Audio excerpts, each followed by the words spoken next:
dead? Sybil dead? It is not true. It is a horrible lie. It is quite true, Dorian, said Lord Henry gravely. It is in all the morning papers. I wrote down to you to ask you not to see anyone till I came. There will have to be an inquest, of course, and you must not be mixed up in it. Things like that make a man fashionable in Paris, but in London people are so prejudiced. Here one should never make one's debut with a scandal. One should reserve that to give an interest to one's old age. I don't suppose they know your name at the theatre. If they don't, it is all right. Did anyone see you going round to her room? That is an important point. Dorian did not answer for a few moments. He was dazed with horror. Finally he murmured in a stifled voice, "Harry, did you say an inquest? What did you mean by that? Did Sybil... Oh, Harry, I can't bear it. But be quick. Tell me everything at once." "I have no doubt that it was not an accident, Dorian, though it must be put in that way to the public. As she was leaving the theatre with her mother, about 12:30 or so, she said she had forgotten something upstairs. They waited some time for her, but she did not come down again. They ultimately found her lying dead on the floor of her dressing-room. She had swallowed something by mistake, some dreadful thing they use at theatres. I don't know what it was, but it was either prussic acid or white lead in it. I should fancy it was prussic acid, as she seems to have died instantaneously. It is very tragic, of course, but you must not get yourself mixed up in it. I see by the Standard that she was 17. I should have thought she was almost younger than that. She looked such a child, and seemed to know so little about acting. Dorian, you mustn't let this thing get on your nerves. You must come and dine with me, and afterwards we'll go in at the opera. It is a Patty night, and everyone will be there. You can come to my sister's box. She has got some smart women with her." "So I have murdered Sybil Vane," said Dorian Gray, half to himself. "Murdered her as certainly as if I had cut her little throat with a knife. And the roses are not less lovely for all that. The birds sing just as happily in my garden, and tonight I am to dine with you, and then go on to the opera, and sup somewhere, I suppose, afterwards. How extraordinarily dramatic life is! If I had read all this in a book, Harry, I think I would have wept over it. Somehow, now that it has happened actually, and to me, it seems far too wonderful for tears. Here's the first passionate love-letter I have ever written in my life. Strange that my first passionate love-letter should have been addressed to a dead girl. Can they feel, I wonder, those silent people we call the dead? Sybil? Can she feel, or know, or listen? Oh, Harry, how I loved her once. It seems years ago to me now. She was everything to me. Then came that dreadful night.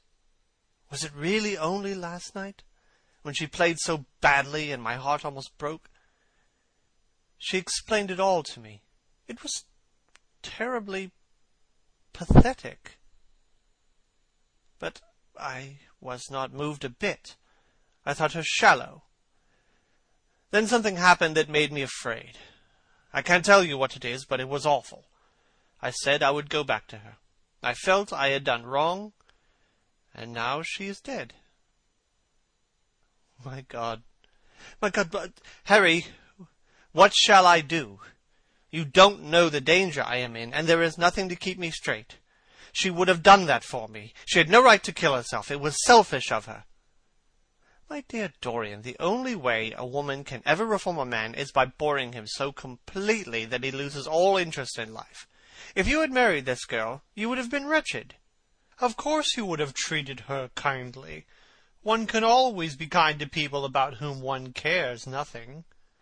But she would have soon found out that you were absolutely indifferent to her, and when a woman finds that out about her husband, she either becomes dreadfully dowdy, or wears some very smart bonnets that some other woman's husband has to pay for. I say nothing about the social mistake, but I assure you that in any case the whole thing would have been an absolute failure." "I suppose it would," muttered the lad, walking up and down the room, and looking horribly pale. "But I thought it was my duty. It is not my fault that this terrible tragedy had prevented my doing what was right. I remember your saying once that there is a fatality about good resolutions, that they are always made too late. Mine certainly were. Good resolutions are simply a useless attempt to interfere with scientific laws. Their origin is pure vanity. Their result is absolutely nil. They give us, now and then, some of those luxurious, sterile emotions that have a certain charm for us. That is all that can be said for them." "Harry," cried Dorian Gray, coming over and sitting down beside him, "why is it that I cannot feel this tragedy as much as I want to? I don't think I am heartless, do you?"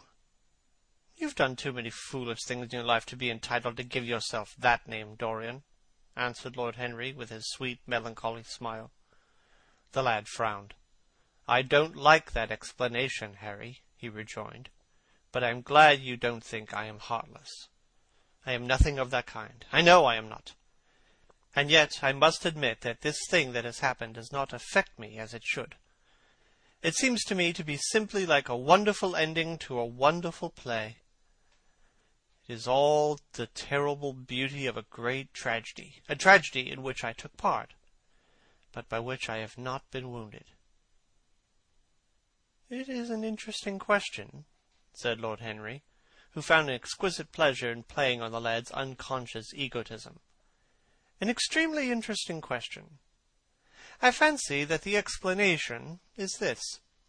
It often happens that the real tragedies of life occur in such an inartistic manner that they hurt us by their cruel violence, their absolute incoherence, their absurd want of meaning, their entire lack of style.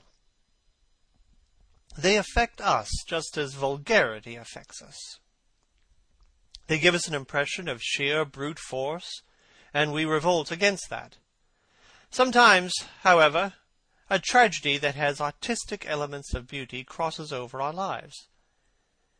If these elements of beauty are real, the whole thing simply appeals to our sense of dramatic effect. Suddenly, we find that we are no longer the actors, but the spectators of the play. Or rather, we are both. We watch ourselves, and the mere wonder of the spectacle enthralls us. In the present case, what is it that has really happened? Someone has killed herself for love of you. I wish I had ever had such an experience. It would have made me in love with love for the rest of my life. The people who have adored me, there have not been very many, but there have been some, have always insisted on living on, long after I ceased to care for them, or they to care for me. They become stout and tedious, and when I meet them they go in at once for reminiscences. That awful memory of woman.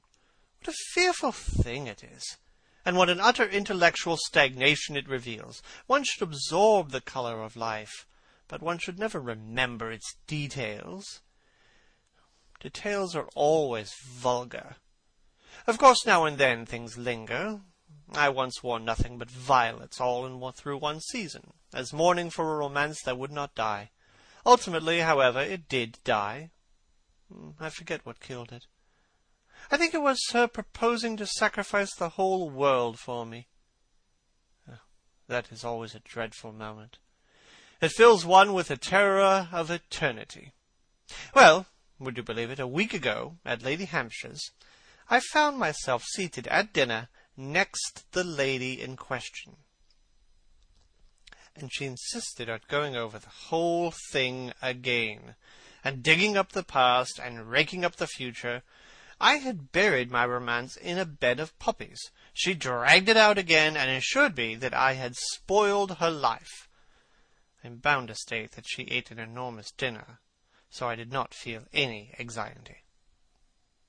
But what a lack of taste she showed! The one charm of the past is that it is the past. But women never know when the curtain has fallen. They always want a sixth act, and as soon as the interest of the play is entirely over, they propose to continue it. If they were allowed to have their way, every comedy would have a tragic ending, and every tragedy would culminate in a farce. They are charmingly artificial, but they have no sense of art. You are more fortunate than I am. I assure you, Dorian, that not one of the women I have known would have done for me what Sybil Vane did for you. Ordinary women always console themselves. Some of them do it by going in for sentimental colors. Never trust a woman who wears mauve, whatever her age may be, or a woman over 35 who is fond of pink ribbons. It always means they have a history. Others find a great consolation in suddenly discovering the good qualities of their husbands. They flaunt their conjugal felicity in one's face, as if it was the most fascinating of sins. Religion consoles some. Its mysteries have all the charm of a flirtation, a woman once told me. I can quite understand it. Besides, nothing makes one so vain as being told that one is a sinner. There is really no end to the consolations that women find in modern life. Indeed, I have not mentioned the most important one of all. What is that, Harry?